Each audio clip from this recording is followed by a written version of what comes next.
ನಮಸ್ಕಾರ ವೀಕ್ಷಕರೇ, ವಿವ ನ್ಯೂಸ್ಗೆ ಸ್ವಾಗತ. ಇದು ಸುದ್ದಿಗಳ ಡಬ್ಬಿ. ಬೆಳಗಾವಿ ನಗರದ ಹೆಸ್ಕಾಂ ಕಚೇರಿಯಲ್ಲಿ ಖಾಸಗಿ ತರಕಾರಿ ಮಾರುಕಟ್ಟೆ ವರ್ತಕರ ಸಭೆ. ಜೈ ಕಿಸಾನ್ ಖಾಸಗಿ ವರ್ತಕರೊಂದಿಗೆ ಡಿಸಿ ಸಭೆ. ನಮಗೆ ಮತ್ತಷ್ಟು ಕಾಲಾವಕಾಶ ಕೊಡಬೇಕೆಂದು ಪಟ್ಟು ಹಿಡಿದಿರುವ ವರ್ತಕರು. ಬೆಳಗಾವಿ ಜಿಲ್ಲಾಧಿಕಾರಿ ಮೊಹಮ್ಮದ್ ರೋಷನ್ರಿಂದ ಮನವೊಲಿಕೆಗೆ ಯತ್ನ. ಡಿಸಿ ನೇತೃತ್ವದಲ್ಲಿ ವರ್ತಕರ ಸಭೆಯಲ್ಲಿ ಕಮಿಷನರ್ ಭೂಷಣ್ ಬೊರಸೆ, ಡಿಸಿಪಿ ನಾರಾಯಣ್ ಬರಮನಿ, ಕೃಷಿ ಉತ್ಪನ್ನ ಮಾರುಕಟ್ಟೆ ಅಧಿಕಾರಿಗಳು ಭಾಗಿ. ಇವತ್ತಿನಿಂದಲೇ ವ್ಯಾಪಾರ ವಹಿವಾಟು ಸಂಪೂರ್ಣ ಬಂದ್ ಮಾಡುವಂತೆ ಮನವೊಲಿಕೆಗೆ ಡಿಸಿ ಯತ್ನ. ಬೆಳಗಾವಿ ಜಿಲ್ಲಾಧಿಕಾರಿ ಕಚೇರಿ ಮುಂಭಾಗ ರಸ್ತೆ ತಡೆದು ಪ್ರತಿಭಟನೆ. ದಿಢೀರ್ ರಸ್ತೆ ತಡೆದು ಪ್ರತಿಭಟನೆ ಮಾಡ್ತಿರೋ ರೈತರು. ಮತ್ತೊಂದೆಡೆ ತಕ್ಷಣವೇ ಜೈ ಕಿಸಾನ್ ತರಕಾರಿ ಮಾರುಕಟ್ಟೆ ಬಂದ್ ಮಾಡುವಂತೆ ರೈತರ ಪಟ್ಟು. ಸರ್ಕಾರದ ಆದೇಶ ಪಾಲನೆ ಮಾಡುವಂತೆ ಡಿಸಿ ಸೂಚನೆ.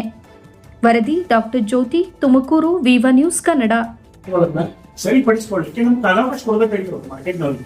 ಈಗ ಅಂತ ನ್ಯೂನತೆಗಳನ್ನು ಕಂಡು ಬಂದಿದ್ದಾವೆ. ನಿಮ್ಮ ಮಾರ್ಕೆಟ್ ಅಲ್ಲಿ ನಾವು ಇನ್ಸ್ಪೆಕ್ಷನ್ ಮಾಡಬೇಕಾದ್ರೆ ನೀವೆಲ್ಲ ಕಂಪ್ಲೇಂಟ್ಸ್ ಇದಾವೆ.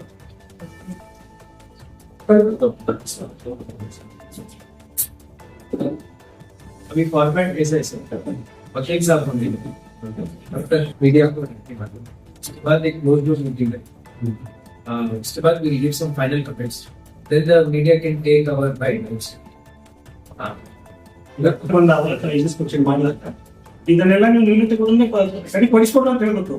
ನ್ಯೂನತೆಗಳು ಯಾವಿಲ್ಲ, ಸ್ವಚ್ಛತೆ ಇಲ್ಲ, ಅಥವಾ ಅಲ್ಲಿ 5% ಕಮಿಷನ್ ತಗೋತಾರೆ. ಯಾರೋ ಒಂದು 5 ಜನ ಕಮಿಷನ್ ತಗೋತಾರೆ ಅನ್ನೋದು ಇರ್ತಾರೆ. ಸೊ 5 ಜನ ತಗೊಂಡು 110 ಲೈಸೆನ್ಸ್ ಎಲ್ಲ ಹೇಗೆ ಕ್ಯಾನ್ಸಲ್ ಮಾಡ್ತೀವಿ? ನೀವು ಯಾವ ಆಧಾರದ ಮೇಲೆ ಕ್ಯಾನ್ಸಲ್ ಮಾಡ್ತೀವಿ? ನಮಗೂ ಉಲ್ಲೇಖ ಮಾಡ್ಲಿಕ್ಕೆ, ರಿಪ್ಲೈ ಕೊಡ್ಲಿಕ್ಕೆ ನಾವು ಕೊಡಬೇಕಲ್ಲ, ಚಾನ್ಸ್ ಕೊಡಬೇಕಿಲ್ಲ. ಯಾಕಂದ್ರೆ just 3 years market, it is not a fully ಸಂಸ್ಥೆ ಅಲ್ಲ.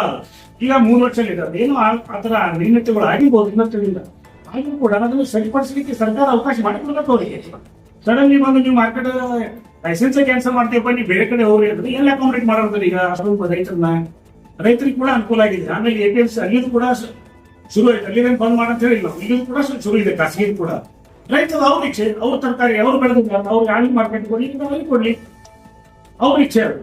ಅದನ್ನ ಬಿಟ್ಟು ನೀವು ರೆಸ್ಟ್ರಿಕ್ಷನ್ ಹಾಕ್ತಿದ್ರೆ ಇಲ್ಲೇ ಕೊಡಿ ಅಂತ ಹೇಳ್ತಿದ್ರು. ಇದು ರೈತರ ಮೇಲೂ ಕೂಡ ನೀವು ಒಂದು ಬಹಳಷ್ಟು ಸ್ಟ್ರಿಕ್ಟ್ ಕಾನೂನನ್ನು ಹೇಳಿ ಇಲ್ಲೇ ಕೊಡಿ ಅಂತ ಹೇಳೋದು.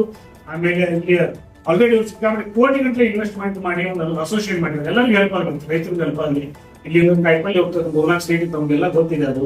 ಸೊ ಅಲ್ಲಿ ಎಲ್ಲರಿಗೂ ಹೆಲ್ಪ್ ಆಗಲಿ, ಟ್ರಾನ್ಸ್ಪೋರ್ಟೇಷನ್ ಹೆಲ್ಪ್ ಆಗಲಿ, ಟ್ರಾಫಿಕ್ ಕೂಡ ತೊಂದರೆ ಆಗೋಲ್ಲ. ಇದನ್ನ ತೊಂದರೆ ಏನಿತ್ತು, ನಮಗೆ ನ್ಯೂನತೆಗಳನ್ನ ಸರಿಪಡಿಸಲಿಕ್ಕೆ ಕಾಲಾವಕಾಶ ಕೊಟ್ಟು ಆಮೇಲೆ ತದನಂತರ ಆದೇಶ ಮಾಡಿಸಬೇಕಾಗಿತ್ತು. ಆ ಥರ ಮಾಡಿಲ್ಲ.